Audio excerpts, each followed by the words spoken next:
भगवत कथा एक अमर गाथा है जो आज भी हमारे दिलों में बसी है।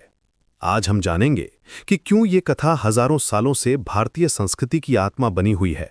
जब भी हम भगवत कथा का नाम सुनते हैं तो मन में एक अजीब सी शांति और भक्ति का भाव आ जाता है। ये सिर्फ एक कहानी नहीं है, बल्कि जीवन जीने का एक तरीका है। श्रीमद् भागवत पुराण में लिखी गई ये कथा भगवान कृष्ण के जीवन और उनकी लीलाओं को बयान करती है। लेकिन इसका मतलब सिर्फ धार्मिक कहानी सुनना नहीं है।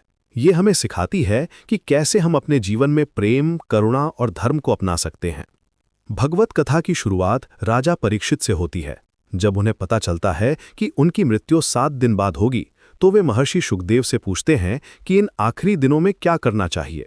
शुकदेव जी उन्हें भगवान कृष्ण की कथा सुनाते हैं। ये कथा सिर्फ 7 दिन में पूरी होती है, लेकिन इसमें पूरे जीवन का सार छुपा हुआ है। हर दिन की कथा हमें कुछ नया सिखाती है, कुछ नई बात बताती है। पहले दिन की कथा में हमें सृष्टि की रचना के बारे में पता चलता है, कैसे भगवान ने इस संसार को बनाया, कैसे जीवन की शुरुआत हुई। ये सिर्फ पुराने जमाने की बात नहीं है, बल्कि आज भी हमारे लिए रेलेवेंट है। जब हम अपने आसपास की दुनिया को देखते हैं तो समझ आता है कि हर चीज में एक डिवाइन प्लान है, एक खास मकसद है। दूसरे दिन हमें भगवान के अवतारों के बारे में सुनने को मिलता है। मत्स्य अवतार से लेकर कल्कि अवतार तक हर अवतार का अपना महत्व है। यह हमें बताता है कि जब भी धर्म की हानि होती है, जब भी अधर्म बढ़ता है, तो भगवान किसी न किसी रूप में आकर संसार को सही राह दिखाते हैं। आज के समय में भी ये बात बहुत इंपॉर्टेंट है। जब हम देखते हैं कि समाज में गलत चीजें हो रही हैं, तो हमें भी अपने अंदर के भगवान को जगाना चाहिए। तीसरे दिन की कथा में कपिल मुनि और देवहूति का संवाद आता है। ये फिलोसॉफिकल डिस्कशन है जो हमें जीवन के गहरे सवालों के जवाब देती है। क्या है सच्चा ज्ञान, कैसे मिलती है मोक्ष, कैसे करे भगवान की भक्ति, इन सब बातों का जवाब इस कथा में मिलता है। यह सिर्फ थ्योरी नहीं है, बल्कि प्रैक्टिकल विजडम है जिसे हम अपनी डेली लाइफ में अप्लाई कर सकते हैं। चौथे दिन हमें ध्रुव की कहानी सुनने को मिलती है। एक छोटा सा बच्चा जिसे अपनी सौतेली माँ ने अपमानित किया, वह जंगल में जाकर भगवान की तपस्या करता है। ये कहानी हमें सिखाती है कि डिटर्मिनेशन और भक्ति के सामने कोई भी मुश्किल छोटी है। आज के कॉम्पिटिटिव वर्ल्ड में ये मैसेज बहुत ज़रूरी है। जब हमें लगता है कि हम कुछ नहीं कर सकते, तो ध्रुव की कहानी हमें इंस्पायर करती है।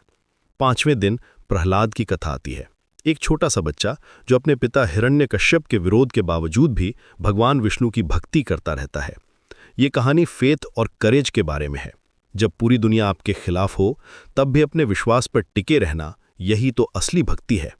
आज के समय में जब पीयर प्रेशर बहुत ज्यादा है, तो प्रहलाद की कहानी हमें सिखाती है कि सच के साथ खड़े रहना चाहिए। छठे दिन अजामिल की कथा है। एक ब्राह्मण जो गलत राह पर चला जाता है, लेकिन मरते समय अपने बेटे नारायण का नाम लेता है और मोक्ष पा जाता है। ये कहानी हमें बताती है कि भगवान का नाम कितना पावरफुल है। कभी भी हार मानने की जरूरत नहीं है, क्योंकि भगवान हमेशा माफ करने को तैयार रहते हैं। ये सेकंड चांस की कहानी है, रिडेम्पशन की कहानी है। और फिर आता है 7वां दिन, कृष्ण कथा का मुख्य हिस्सा। गोकुल में जन्म से लेकर द्वारका तक का सफर, कन्हैया की बाल लीलाएं, गोपियों के साथ रास लीला, गोवर्धन पर्वत उठाना, कंस का वध। हर कहानी में जीवन का एक नया पाठ छुपा हुआ है। कृष्ण की कहानी सिर्फ भगवान की कहानी नहीं है, बल्कि एक आइडियल ह्यूमन बीइंग की कहानी है। कैसे जीना चाहिए, कैसे प्रेम करना चाहिए, कैसे ड्यूटी निभानी चाहिए, ये सब कुछ कृष्ण के जीवन से सीख सकते हैं। भगवत कथा का सबसे खूबसूरत हिस्सा है इसकी यूनिवर्सैलिटी। ये कहानी किसी एक जाति, धर्म या समुदाय की नहीं है, ये पूरी ह्यूमैनिटी की कहानी है।